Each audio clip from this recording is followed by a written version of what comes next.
আমি মোহাম্মদ আবুল কাসিম, সাধারণ সম্পাদক, সানরাইজ বহুমুখী সমবায় সমিতি লিমিটেড।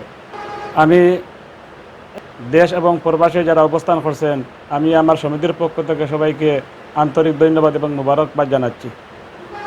আমাদের সানরাইজ বহুমুখী সমবায় সমিতি লিমিটেড 2008 সালে প্রতিষ্ঠিত হওয়ার পর থেকে একে একে আমরা অনেক উন্নতির পথে এগিয়ে যাচ্ছি।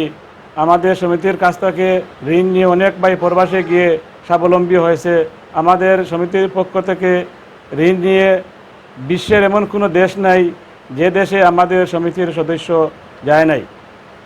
সমিতির পক্ষ থেকে বিদেশে যাওয়ার পর থেকে অনেক রেমিটেন্স এদেশে এসেছে। আমাদের এলাকার অনেক স্বাবলম্বী হয়েছে।